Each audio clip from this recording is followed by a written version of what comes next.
Galera, beleza? Tô indo aqui pra terceira gravação, deixa eu jogar aqui pra baixo. Tô indo pra terceira gravação aqui já desse vídeo, mas agora vai. Agora eu boto fé que vai.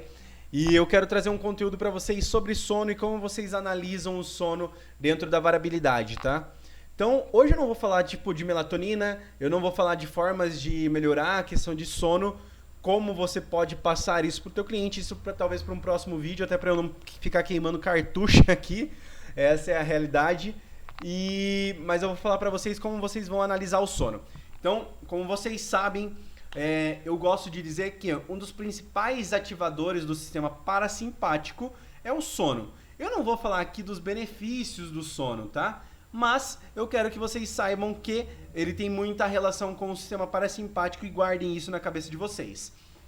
Então, a primeira coisa é a gente analisar a questão de sistema parasimpático. Como vocês bem lembram, aqui o sistema o valor de RMSSD é um valor de predominância parasimpática. E o valor de SDNN é um valor simpático apenas, tá? Por que eu digo isso? Porque vocês têm que lembram sempre que o que vocês têm que saber é o seguinte: este valor aqui de RMSSD, ele pode sofrer muita interferência simpática ou pouca interferência simpática. Como que eu vou saber disso? Numa próxima aula eu conto. Mas o que vocês vão saber hoje é sobre o sono, tá? Eu vou tentar destrinchar o máximo possível sobre... e é bem rápido na realidade. Como vocês avaliarem qualidade de sono do seu cliente, beleza? Então, assim, duas coisas para vocês saberem. Primeira, que eu já falei, que o sono ele é um dos principais ativadores do sistema parasimpático. E para que você tenha uma boa entrada de sono, você deve ter uma boa ativação parasimpática. Então, eles são interdependentes, se assim pode dizer, tá? O sono é dependente do sistema parasimpático e o sistema parasimpático é dependente do sono. Basicamente é isto, tá? Então, a primeira coisa a se analisar é a questão do RMSSD, tá? Então, o que eu quero dizer com o RMSSD, o sistema parasimpático? Porque eu falei que eles são interdependentes. Se eles são interdependentes, se tiver uma boa ativação de RMSSD, teoricamente o meu cliente está tendo um bom sono, beleza? Outra coisa que eu quero passar para vocês quando eu vou analisar, não adianta eu analisar a ativação de RMSSD apenas. Por quê? Porque se eu fosse analisar apenas ele, eu preciso de uma base de dados para falar se o meu cliente está melhorando ou piorando o sono dele. E, por exemplo, se eu vou fazer uma avaliação ou se eu vou fazer apenas uma análise de um cliente, não tem como eu ficar tendo uma base de dados ou pedir para ele assim, viu, a gente vai fazer uma consulta daqui 10 dias, vai coletando dados por 10 dias para mim, fazendo um favor. Né? Não existe isso. E outra coisa, pelo fator do sono, e eu gosto de falar que o sono, o metabolismo e a variabilidade é algo muito pessoal, tá? Então, eu até mesmo não gosto de ficar usando tabelas de valores padrões para dizer se a pessoa está saudável ou não. Eu gosto de analisar os meus clientes e tem cliente, por exemplo, assim, com valores muito baixos, que para ele aquilo lá é bom. Eu tenho clientes já que são valores muito altos e aquilo lá, tipo, o metabolismo dele já está totalmente desligado, já está obeso, não está sendo tão legal. Enfim, o que eu quero falar aqui o que vocês vão analisar? A primeira coisa é questão de equilíbrio entre o sistema parasimpático RMSD, vou deixar aqui grifadinho, com o sistema simpático que é SDNN. Então, o que vocês vão ver? Que nem aqui, esta leitura, né? Eu peguei uma leitura que eu fiz de um cliente dentro do meu perfil, no dia 16 deste mês. Aliás, do mês passado, né? Já passou do mês passado, de maio. E o que a gente percebe? Uma discrepância entre valores. Você percebe que a ativação parasimpática é bem menor do que a ativação simpática. Isso já demonstra para mim que a qualidade de recuperação dele está insuficiente. Bom, o que eu penso? Ele está liberando energia, correto? Porque se ele não estivesse liberando energia, se ele não tivesse glicose, não tivesse ATP suficiente, fosse uma pessoa cansada, o SDNN dele estaria mais baixo que o RMSSD, provavelmente. Se ele está liberando energia e o meu RMSSD ainda está baixo, é falta de sono e excesso de carboidrato, principalmente falta de qualidade na alimentação. Até porque o carboidrato é um dos ativadores do sistema parasimpático. Por quê? Porque a questão de carboidrato ela está ligada à remoção... Aliás, perdão. O sistema parasimpático ele está ligado à remoção de açúcar do sangue, tá? Então, quanto mais açúcar eu tenho no sangue, quanto mais carboidrato, principalmente de qualidade ruim, eu tiver no sangue, mais ativação parasimpática eu necessito. Como não teve muita ativação, então demonstra que a quantidade não foi grande. O problema foi na qualidade, porque me liberou a energia, entendeu? Acho que ficou meio confuso, mas qualquer coisa reassiste aí que você vai entender. Faz umas anotações que eu demorei também para chegar nessa formulazinha na minha cabeça e compreender ela, tá? Isso daí é muito estudo de caso. Bom, se ele está tendo liberação de energia e não está tendo muita recuperação, não faz sentido isso ser natural, né? Por isso que eu digo, é alimentação. É a alimentação que está dando energia para ele e é uma alimentação de qualidade ruim, se não teria aumentado mais ainda o sistema parasimpático. Então, e outra coisa, eu considero já esse aumento que teve aqui, ó, por exemplo, esse valor de 29, eu já considero parte dele ser de carboidrato, por causa que a energia está muito alta, entendeu? Como ele é um bom, o carboidrato, por ser um bom ativador do sistema parasimpático, e ainda assim está baixo, então ele já está influenciando bastante ali, porque está dando muita energia para a pessoa, correto? E ainda assim está baixo, então o sono da pessoa está sendo um lixo, não está recuperando nada durante a noite, beleza? Outra coisa, tá? Isso daqui, ó, eu vou falar pra vocês aqui, eu quase dei uma tremidinha aqui na mesa, vou falar pra vocês o seguinte, ó, isso vocês têm que tomar cuidado, mas é um estudo de caso meu e de um outro professor amigo meu, colega meu, de trabalho, a gente trabalha com variabilidade, e o que a gente percebeu? A gente percebeu algumas correlações com algumas pessoas sim, todos os clientes que eu falo dá certo, tá? Mas não tem nada comprovado cientificamente. Então, pega, se analisa, analisa alguns clientes e vai pedindo feedback deles. Ó, você acha que isso acontece? Você acha que não? E vai coletando dados, tá? Então, a primeira coisa que eu olho, antes mesmo da ativação parasimpática, para olhar uma qualidade de sono, é a questão dos batimentos cardíacos e da correlação dos batimentos cardíacos durante uma leitura. Mas, o que eu tenho que cuidar? Primeira coisa que eu tenho que cuidar é vir aqui e olhar se não teve artefato durante a minha leitura. Pois, se teve artefato, pode ter acontecido, quer dizer, ocorreu erros durante a leitura, ou pode ter alguma questão cardíaca, depende, tá? Então, cuidem, se não tem artefato, usem esse tipo de análise. Para mim, funciona. Mas, claro, tomem cuidado e façam primeiro um estudo de caso para ver se bate com os clientes de vocês também. Com os meus clientes bate, tá?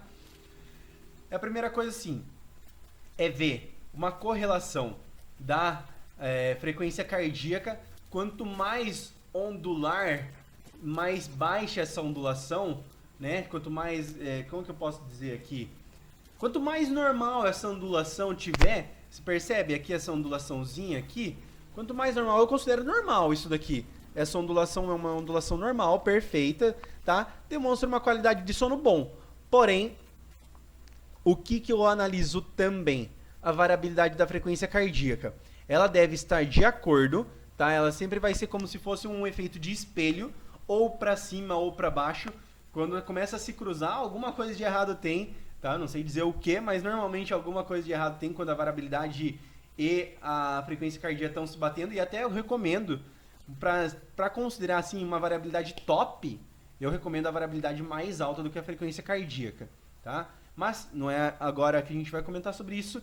Outra coisa aqui que eu ia comentar, vocês percebem que aqui no comecinho da leitura, a variabilidade baixou muito, e depois ela teve uma correção, aumentou e foi corrigindo durante a leitura e foi se mantendo, né? E o que isso vai significar para mim? Deixa eu até aumentar um pouco aqui. O que isso vai significar para mim?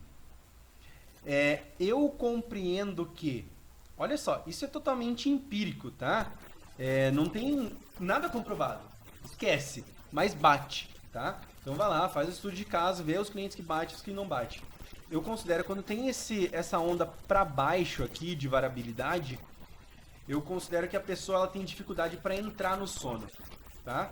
Por quê? Porque a variabilidade ela sempre vai ser uma resposta, mesmo que ela seja uma resposta diária, o teu metabolismo ele varia pouco de um dia para o outro. Mesmo que você tenha um estresse muito grande, ele leva tempo para se adaptar. Então eu considero assim de 20 dias para cá, tá? Então esse pico que dá, eu não sei dizer para vocês o porquê, tá? Mas quando dá um pico desses, até mesmo às vezes é por questão de ansiedade da pessoa que dá essa baixada na variabilidade, quando ela coloca o frequencímetro para fazer a leitura, mas mesmo quando eu vou fazer teste, tipo, sentar e levantar, dá essa diferença. E eu considero que a pessoa tem dificuldade para entrada de sono. Já se a pessoa tem a variabilidade recorrente aqui, tipo, sempre em linha reta ou vai ondular, que nem ela vai fazendo na frequência cardíaca, eu considero que é uma pessoa que dorme com muita facilidade, tá? Então, isso é uma outra coisa. E eu acho bacana avaliar isso também, tá? Então aqui você tem qualidade de sono, se é boa ou ruim, se a pessoa está recuperando ou não durante o sono. E daí você vai tirar, vai dar recomendações para a pessoa de acordo com o teu conhecimento. Mas isso daqui é importante por quê? Pelo fator melatonina, tá? Normalmente pessoas que têm dificuldade de entrada de sono por causa da melatonina. Por quê? Tá? Olha só, isso daí é um bônus para vocês. Porque a melatonina é um hormônio fotossensível, tá? O que significa ser um hormônio fotossensível? É que ela é dependente da luz solar. E, aliás, ela é dependente, mas eu digo dependente não que ela precise da luz solar para aumentar a sua produção natural. Bem pelo contrário, tá? Ela é fotossensível a nível de existe luz solar, a produção de melatonina é baixa, tá? Quando começa a baixar a luz solar, vai se aumentando a produção de melatonina natural no nosso corpo. Qual que é o problema e a solução? O problema é que a maioria das pessoas, hoje em dia, fazem muito uso de aparelhos eletrônicos, celular, computador, luz de LED, que é a tal da luz azul que a gente fala. E essa luz, ela dá a sensação para o nosso corpo, dá ainda a existência não, né? Mas ainda a presença do sol. E faz com que a gente não tenha uma produção correta de melatonina. E aí vem, às vezes, problemas relacionados principalmente à entrada de sono, tá? Como a pessoa já não consegue baixar, não consegue uma boa ativação parasimpática devido a estresse, ansiedade, às vezes, fatores que eu comentei, tipo, não come direito, faz poucas refeições, ou até mesmo se alimenta demais no período da noite, enfim, não tem uma ativação boa parasimpática, ela não consegue, devido a fatores de luz, ter uma boa ativação, bom aumento de melatonina, então ela vai demorar um pouco mais para dormir. Às vezes a ansiedade, um monte de coisas acabam afetando a questão do parasimpático também, tá? Então cuidem com esses fatores. Perdão, qual que é a solução para tudo isso? Solução depende, tá? Tem alunos meus que têm um sono ruim, mesmo se alimentando bem e mesmo fazendo atividade física, e daí você tem que às vezes colocar uma quantidade maior, você tem que ir na base do teste, acredito que dormindo 6 horas não é o suficiente, tem que ver a questão hormonal, talvez não está recuperando por falta de hormônio, mas normalmente normalmente é o contrário, tá? Normalmente tem mais influência, se eu tenho sono ruim, por exemplo, a testosterona, né? A testosterona e GH vai ser baixo, do que o contrário, tá com o testo e GH baixo, ele que vai influenciar no sono. Não, é o contrário na maioria das vezes, tá? A maioria das vezes é o sono que está influenciando na produção hormonal. Claro, tem questão de estresse. Bom, se vocês sabem o quanto que vai influenciar, vários fatores vão influenciar, mas eu acredito que o principal deles seja o sono, tá? Esse vídeo ficou um pouquinho mais longo, beleza? Mas deixa eu ver se tinha mais alguma coisa para falar. Tá, e outra coisa, em relação à melatonina, assim, o correto seria, lá pelas 18h30, 19 horas, a gente está removendo tudo que fosse possível de aparelho eletrônico, saísse das luzes de LED, mas isso é impossível nos dias de hoje. Existem óculos específicos para aumento da melatonina, eu acho uma viadagem, tá? Eu acho uma frescura, eu acho que não tem necessidade disso.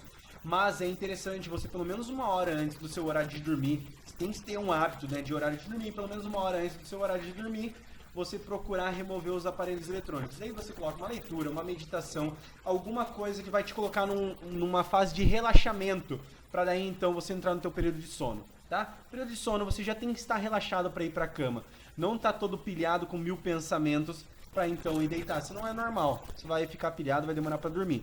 Então, todas essas recomendações são recomendações que vocês podem dar para cliente de vocês na hora de a gente falar de sono, tá? Não só podem, como devem falar para os clientes de vocês, porque o sono eu acredito que seja a base de qualquer tipo de resultado, tanto resultado a nível hormonal, quem faz uso de esteroides anabolizantes, resultado estético, emagrecimento, hipertrofia, enfim. Bom, vocês, melhor do que ninguém, vocês são da área da saúde, sabem a importância do sono. Beleza, galera? Quem puder, tá? Galera, eu vi que teve uma galera assim que já curtiu meus vídeos, teve bastante visualização, eu fico muito grato, realmente. Mas eu vou pedir pra vocês, quem puder comentar, deixa teu feedback, fala, enrolou demais o vídeo, gostei disso, gostei daquilo. Comentem aí, que esse feedback é muito importante pra mim. E vão me dizendo a dúvida de vocês em relação à variabilidade, e tentem até mesmo, tipo, deixar meio que direta essa dúvida, fazendo um favor, que às vezes eu não consigo compreender. Pelo fato da variabilidade ter uma gama muito grande, às vezes uma pergunta não tão objetiva, ela acaba sendo muito vaga para mim. Eu não sei o que responder para vocês, teria muitas coisas. Então me digam uma pergunta objetiva, direta, qual que é a necessidade de vocês em relação à variabilidade, beleza?